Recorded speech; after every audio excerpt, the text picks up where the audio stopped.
guys, what's going on? It is Ash here coming at you today in Clash Royale. Today, I am joined by OPK. You down with OPK?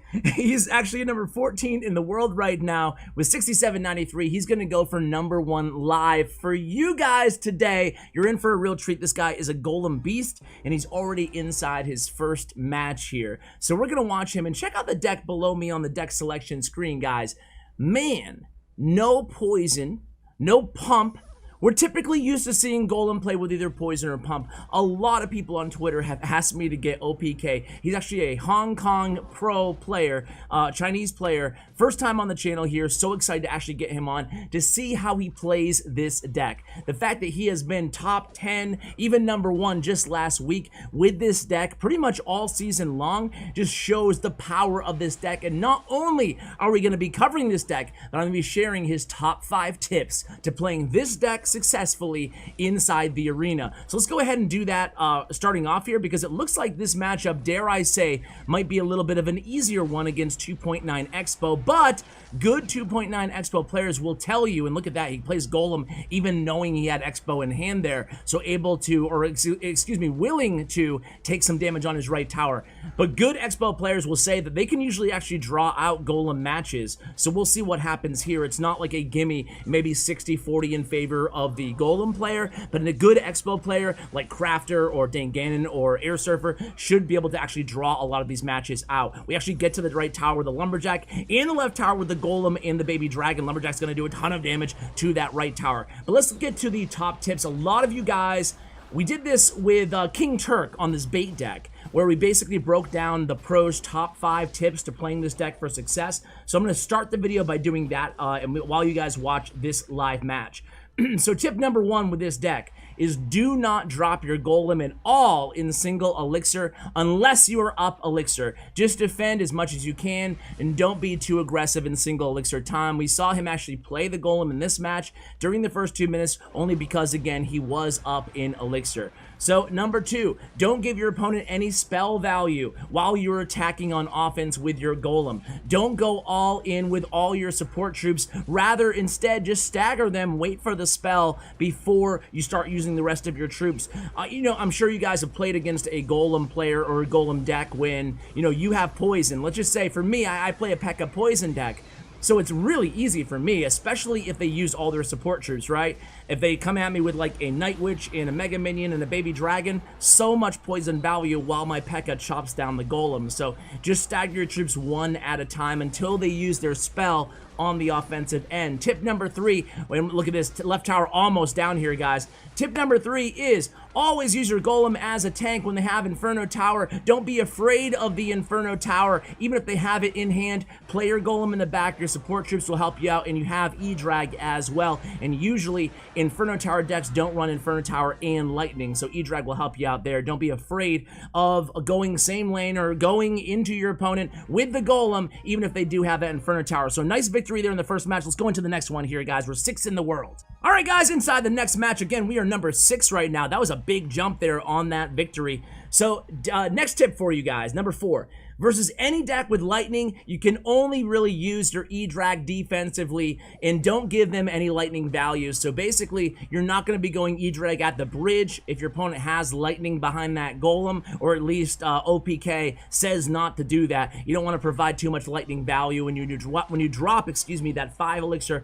behind your Golem at the bridge. Well, it's just going to be a nice trade for the opponent. They won't have to worry about that Electro Dragon. So mainly just use it on defense if your opponent does have Lightning. And tip number 5 is the Tornado, which is crucial in this deck according to OPK. You want to use your Tornado not just synergizing with the Baby Dragon, but he always tries to use his Tornado with Baby Dragon and with the Golem death damage. So you time it all correctly, you wait for your Golem to die, even if you have the Baby Dragon already down behind the Golem. Let's say they drop a bunch of troops to defend. You wait for right before the Golem's going to die. You want to make sure you synergize that NATO as a 3-card combo, not just as a 2-card combo. So those are the 5 tips straight from the pro to you guys. Now let's enjoy the gameplay here. And we're going against a P.E.K.K.A deck. And speaking of my deck, it's not my deck, but you guys get what I'm saying. The deck deck that I run, we're going against it right here. So hopefully, if he wins, and so far things aren't looking so good halfway through this match, right?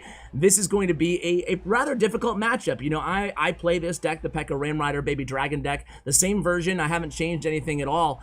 And, you know, 9 times out of 10, I can beat Golem players, but I've never played against this Golem deck with the Bandit, the Double Dragon, and, of course, no big spell in there. So we'll see how OPK deals with this as we have about, 5 seconds or so remaining here in single elixir time. Are we going to get a hit? We are going to get a hit on that right tower using the Mega Minion, and now we have Baby D on, Baby D in the right lane. We're going to reset with a Lumberjack in the back, and boom, a big P.E.K.K.A. at the bridge. We have E-Drag. Now, E-Drag's going to shine here in this scenario. Let's see what we do. Oh, a nice NATO there. Beautiful NATO in the NATO E-Drag combo. Forget the Baby Dragon. Man, that E-Drag did some work there on defense. That was a positive elixir trade if I have ever seen one, ladies and gentlemen. So a nice cleanup there, and now we have the elixir advantage. We go ahead and use our Golem in the back. The opponent tries to pressure with the Bandit. Looks like we're going to respond with a Bandit of our own. That will deny all damage from the Bandit, and there's the P.E.K.K.A. in the back for the opponent. We'll see how things play out here. Gonna go same lane, obviously, into the P.E.K.K.A. and see what happens. Poison comes down. We use 2 support troops, but we are going to get the Lumberjack death damage in just a moment here. First, he's doing some serious work against that P.E.K.K.A. Finally, P.E.K.K.A. takes down that Lumberjack, and look at this support. Now we have a Baby Dragon, Electro Dragon, and a Bandit all behind that Golem. He tries to kite with a Ram Rider. That's not going to do much. Bandit charges on the tower. That's going to be GG there, and boom, NATO used. Can we get? No, it's not going to be GG, Ash. Way to call it early, bro. Way to call it early. It's actually far from GG. Now, the fact that we don't have a big spell in this deck, we don't have that poison, we don't have that whatever, rocket or lightning, you know, the typical spells with Golem decks. Obviously, the way we make up for that is if we have a situation like this, we try to manufacture a positive elixir lead, and then we can play Golem at the bridge, especially if they don't have oh, and look at this, providing us a nice opportunity to spam in the right here. Let's see what he does. So we're playing defense here, playing some defense. Ram Rider's not gonna get a hit. Okay, so in situations like that, I thought he might go all in on the right-hand lane. He decided not to there, but in some situations like that, we can just go aggressive in the right when they devote a P.E.K.K.A. in the left and Ram Rider. But that was probably a smart play on his part, you know, trying to be a little bit more passive here and defensive. 2 minutes left remaining, 2+ minutes at the time of that decision. No need to kind of rush things at this point. Baby Dragon does lock onto our right tower, though, and that's going to get the tower below the HP of the left tower. We go, okay, here we go. Now it's time, guys. We had the E-Drag already in the left to stymie that Ram Rider's push. That's going to be GG. OPK knows it, and there we go. Beating a rather difficult matchup there with relative ease. So that was a nice second match. Let's see where he is on ladder, and then go into match number 3 here, guys. Let's see. He is currently 5th in the world. Not bad. Be right back, guys. All right, guys, here we go into match number 3 against Sub-Zero from Super Warriors. Let's see if we can win 3 in a row here. So far, so good, man.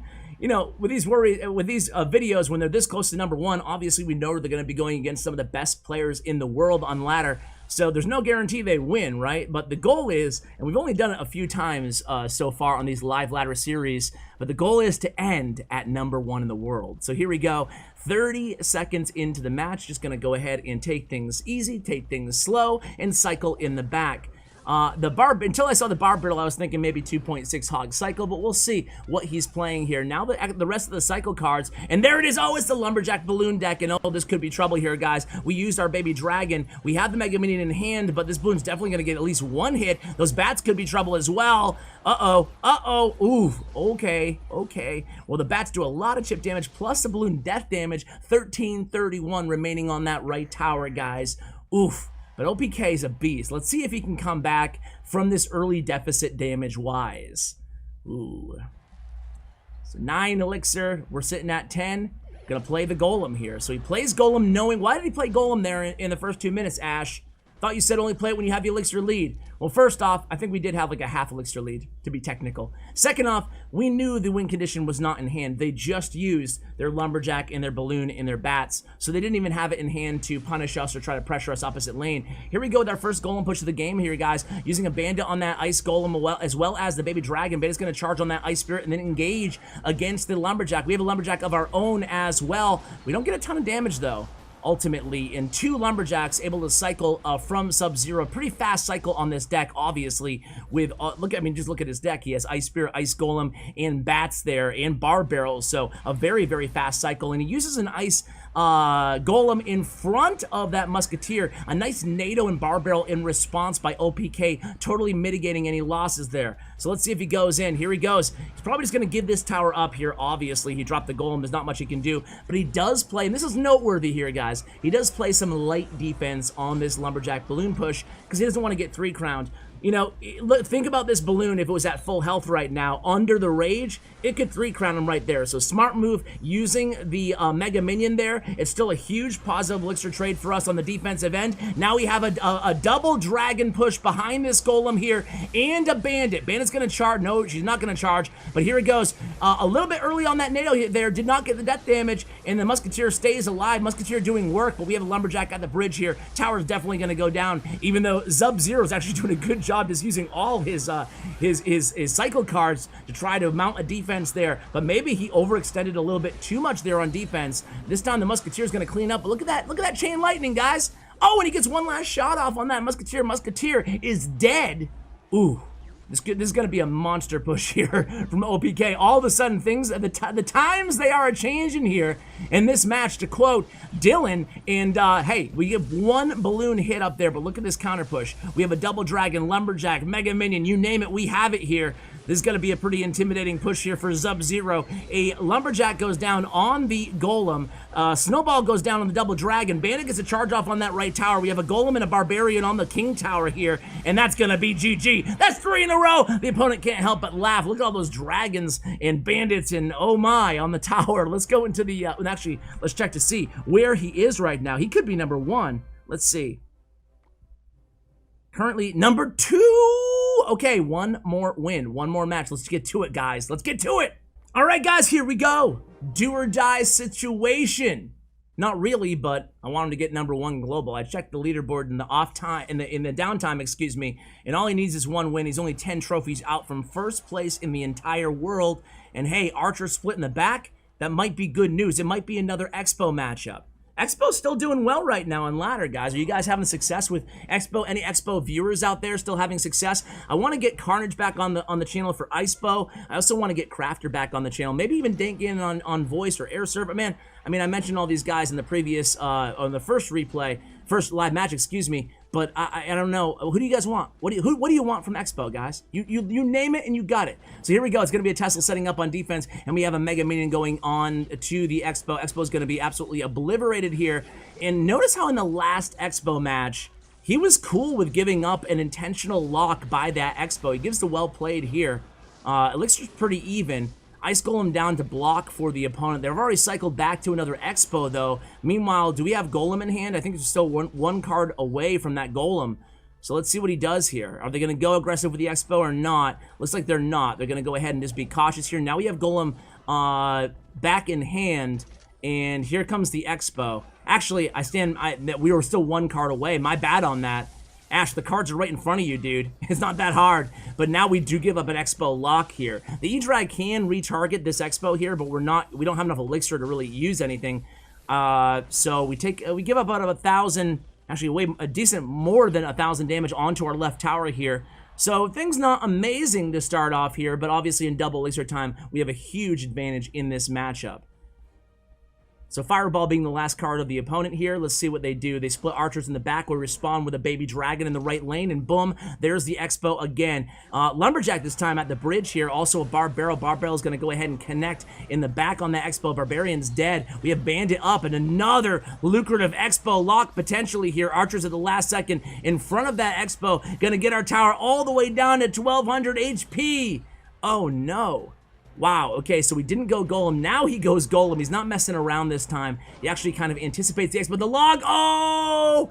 The Golem was just high enough where the log would not push it back out of Expo range. That would have been GG. That would have been game there had that log worked out, but a nice job by OPK keeping his Golem a little bit higher. Now we use the Bandit opposite lane against that Expo, and a nice NATO to take advantage of the Golem death damage. And look at the left tower, guys. Lumberjack and Bandit on the left tower bring a log out of the opponent, taking it down to 1567 with only 10 seconds remaining here in regulation. So another golem, this time obviously placed in the left lane, and this time no log is even in cycle or is able to push it back out of range. So here we go, setting up with the defensive Tesla and the skeletons is the opponent. We respond with a baby dragon and a lumberjack at the bridge. Here goes the ice spirit and ice golem. The ice brothers are both down. Cycled back to another Tesla, this time placed on the other side. Bandit dashes across the river there. Bandit dashes into close to the king tower there. Another ice golem is down. Oh my god, nice defense here. Very nice defense by the opponent. I can't believe they defended against that push. But hey, we're ready. We have a huge elixir advantage at this point. Notice how he stopped pushing at 1 second in that, because I mean, the fact that he had enough elixir to use another golem in the back there tells you that he did not just keep spamming and spamming and spamming and spamming there. Rather, there got to a point in that push where he's like, okay, I'm going to reload with another golem because I have an even bigger elixir advantage at this point. Here it goes. NATO used to pull everything into the golem. The golem is actually going to be taken down by that Tesla, but we have, oh, a Mega Minion on the tower. That's 1, 2, 3 swings, and the tower's down. OPK, he's got to be first place in the world, ladies and gentlemen. Let's go ahead and check it out. Man, 4-0 in the video, gets to first place. This is a nasty deck, and there it is. First place in the world, OPK, the pro from Hong Kong. What a guy. Guys, check out his player stats and profile if you want to go ahead and see his matches thanks to statsroyale.com, his win rate, his favorite deck, stuff like that. Obviously, this being at the top of that list. Guys, thank you so much for watching. A huge shout out to, again, OPK. Check out his Twitter information as well. Follow him on Twitter, guys. He's a new pro. Well, not a new pro on the scene, but new pro here on the channel. So give him some love on Twitter. And guys, huge shout out to Bren Chong, my YouTube partner. Check out his information in the description below. Thank you so much for watching all the way till the end. I really appreciate it, guys. And as always, take care, guys.